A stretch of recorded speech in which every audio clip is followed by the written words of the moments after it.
What is up, friend? Hopefully everything's going well for you. Probably hear my kid in the background right now. So another part of the journey, the journey beyond divorce.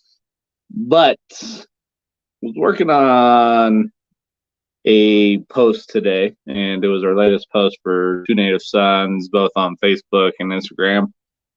And it's one of those things that I think a lot of us lose sight on. We get so busy in life, things start popping up, and then we end up having our view, having how we view ourselves start to get jaded because of our experiences, because of whatever took place in our life. Maybe you had somebody that spoke something into your life, or you have these negative stories that you're telling yourself. And sometimes that experience may not be fun in regards to what we've gone through and what we're having to deal with. And it's interesting because when I'm looking, there's a lot of different things that we can consider that we can end up looking at and overlooking. And there's three things that really stuck out, hence the reason why we created a post today for this piece. But it's three major things that we as individuals that we may be overlooking, or it could be that tripping point for us as an individual in regards to how we perceive life, how we view life, or just how life comes at us because of our perspective and how we're considering life in general. And so it's interesting because the three things that I think a lot of us overlook are just very powerful pieces when we consider and look at it. The first thing is when it comes to us as individuals, when we go through a situation, we go through the tough times, we may start losing our worth. We may start losing the value of what we possess and stop bringing that to the table and stop sharing that with life because of experiences. And it's interesting because if we were to go outside, we're walking down the street and you come across a dollar bill, $5 bill, $10 bill, you come across paper money and it's crumpled up, you're going to stoop down to pick up that money that's on the roadway, that's on your path as you're walking. So you'll pick it up, you'll start smoothing it out, you'll start flattening it out, and then you'll take that piece of paper, because legitimately that's what money is, it's paper. You'll take that piece of paper and go utilize it. So the thing that we come across is when we see this money, when this money comes across our paths, how many of us are looking at that money and be like, I'm picking it up, it's been walked on, it's been stomped on, maybe there's some corners, some edges that are nicked up, that are torn, and it's dirty. And so us as individuals aren't going to look at that piece of money that's on our path and say, I'm picking that up, it's been beat up, it's dirty. Nobody's going to want to have that piece of money right there. No, you will stoop down, pick it up, put it in your pocket, and away you go on your happy little way. So when it comes to us as individuals, life can beat us up. Life can punch us in the face. We can have individuals that we built relationships with and we thought were friends, or we thought we were going to be together a long, long time. And then things happen.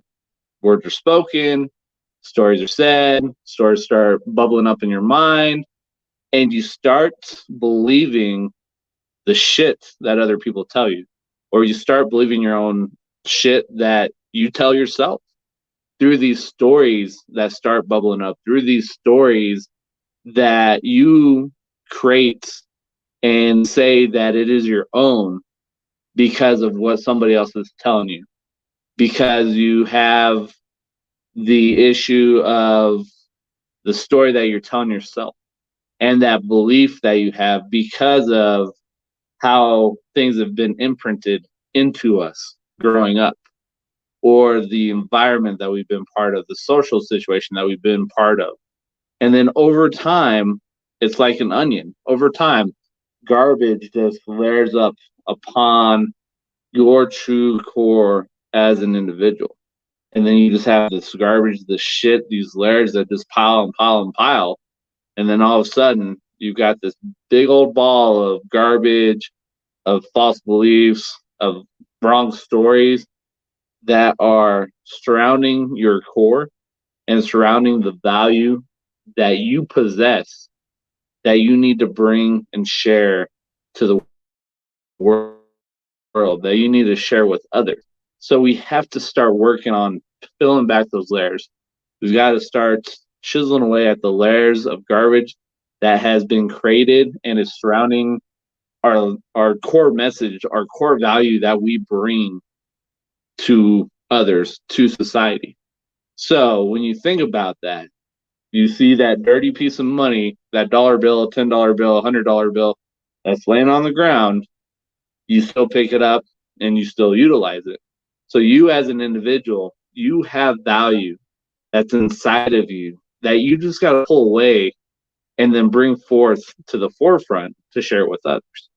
So if we are going to value dirty, crumpled money and still utilize it and it gets looked at as the same, what are you doing for yourself with the value that you possess that you can bring to somebody else, that you can bring to the world? How are you going to bring that out? Or who do you need to surround yourself with to extract that and share that with the world? So that's the first thing. The second thing, right now, I'm sitting on a chair.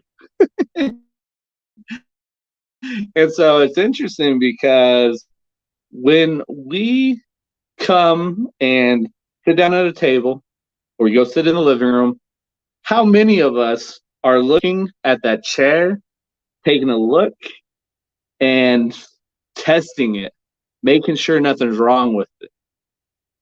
I would say 99% of people will sit down in that chair and trust that it's going to stay in place. So it's interesting that we will trust a man-made product more than we trust ourselves.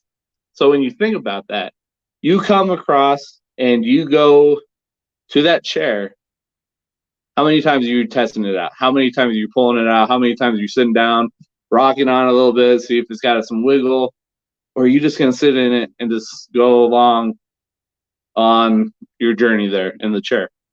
So if you're going to trust this chair that only serves one purpose, which is to prop you up at the table, at your desk, wherever, why are you going to trust that chair more than you trust yourself? How many times have you missed out on an opportunity because you didn't trust yourself?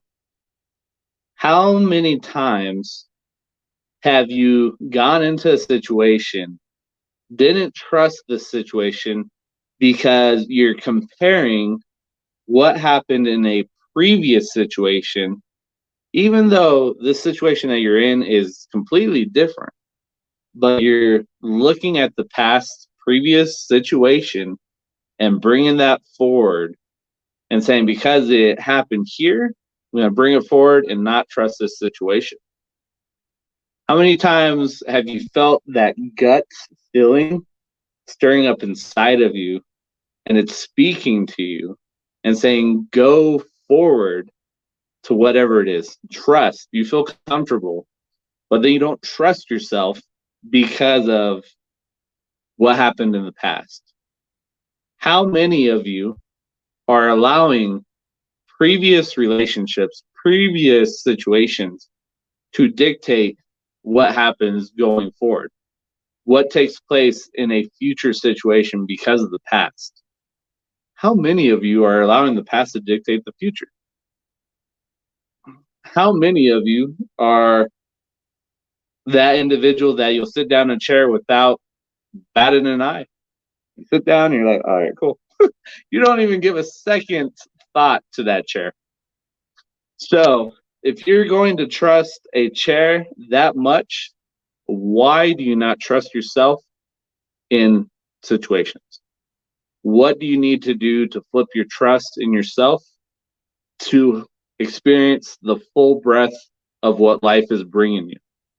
The different experiences that you're coming across.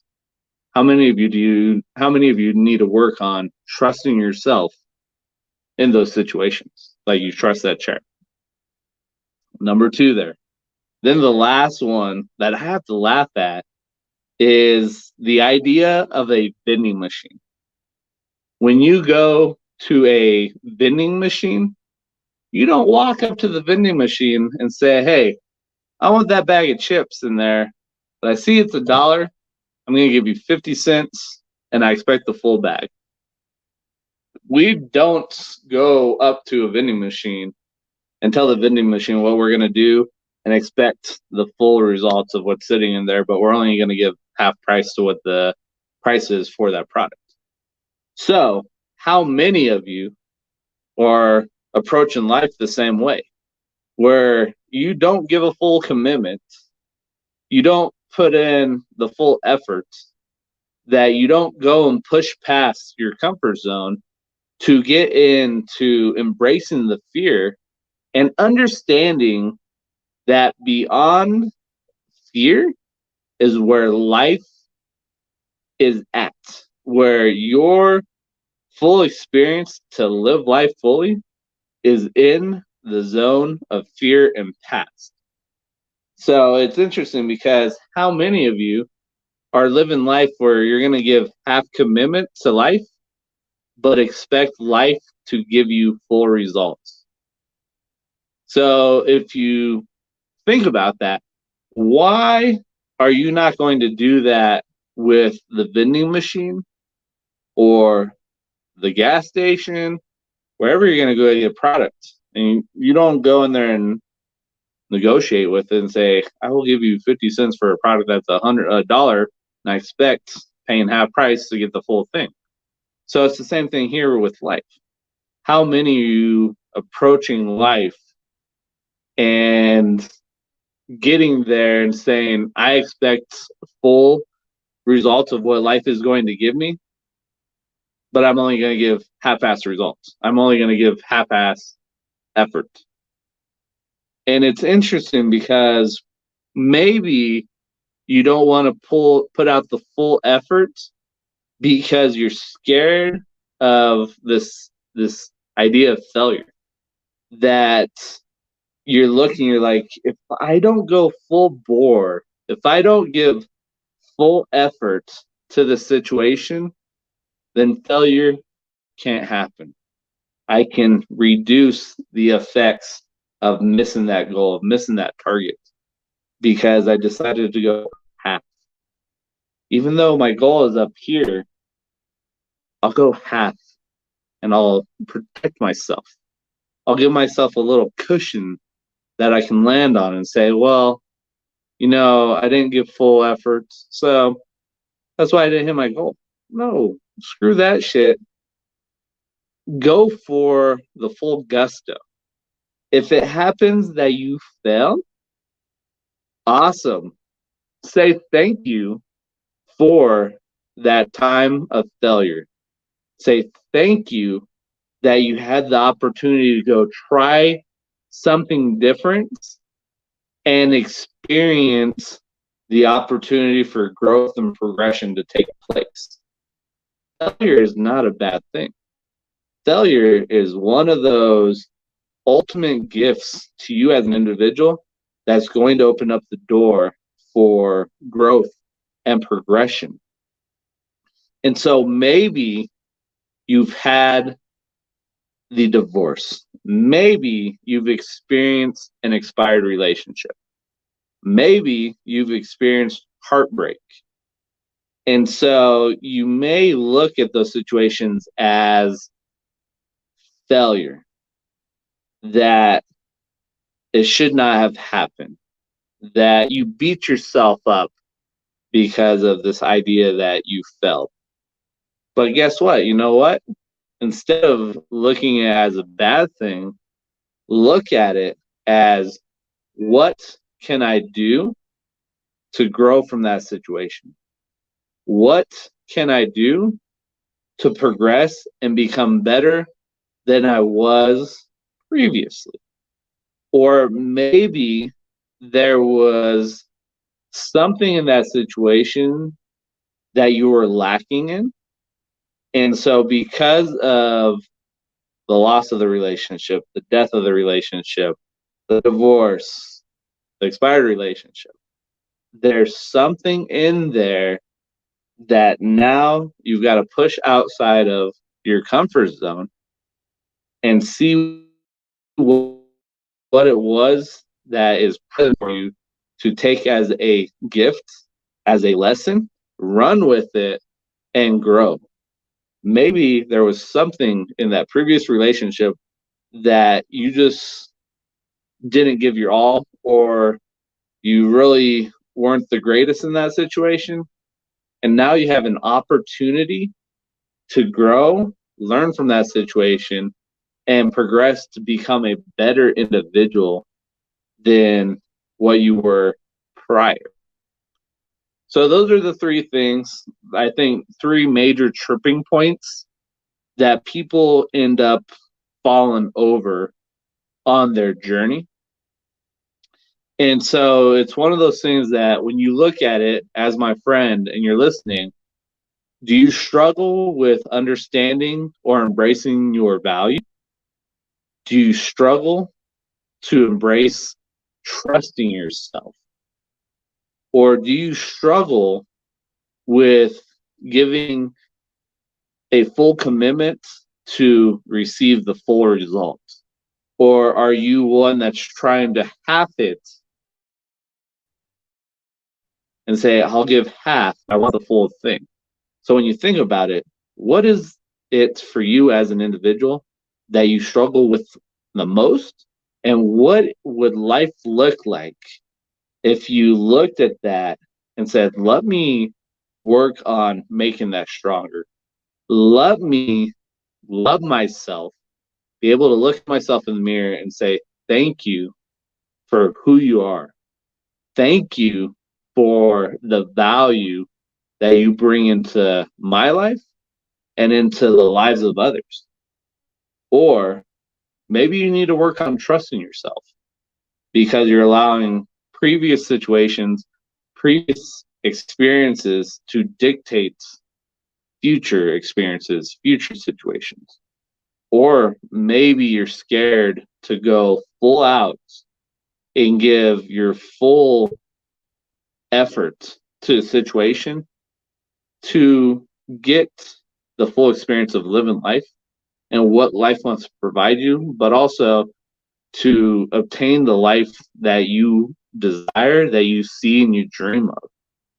So if you'd like, I'd love to hear your feedback. If you are watching this live or on the replay, if there's one of those, what's one of those three things that you struggle with? And then what would life look like if you were to go and work to strengthen whatever one of those three things that you struggle with? If you're listening to this on the podcast platform, love to hear your feedback. Many different ways that you can reach out to me: email, Facebook Messenger, IG, TikTok, several different ways. I'd love to hear your feedback. Love to hear what you're struggling with, what it would look like to overcome that challenge, and what life would look like for you by overcoming that challenge and growing and progressing. So if you're at a point now in your life that you're struggling, you're at your baseline, and you just don't know how to get to that next level, but you know there's a next level and you want to get there, reach out to me. Let's sit down, let's have a conversation and see what that is, where you are right now and where you want to get to in the future, and what is it that's holding you back to get to that level that you want to be at, whatever that is. And so if there's something that's going on right there for you, you're struggling, don't hesitate to reach out. As I state, and I think this is the biggest thing for individuals, is the fear of being weak by reaching out and asking for help. That is not weakness. That is huge to keep yourself strong by reaching out and asking for help. And so I want to let you know that it's not a sign of weakness. It's going to allow you to stay strong and get to where you're at. You just got to get past your ego. You got to push it past, and you just got to ask. Just reach out and whatnot. So other than that, I appreciate you, friend, for everything that you do. I appreciate you coming on this journey with me, allow me to be part of your journey. And I just look forward to seeing your growth, to seeing what takes place, and just to see the growth that takes place in your life. So other than that, appreciate your support. I love you, and I'll catch you later.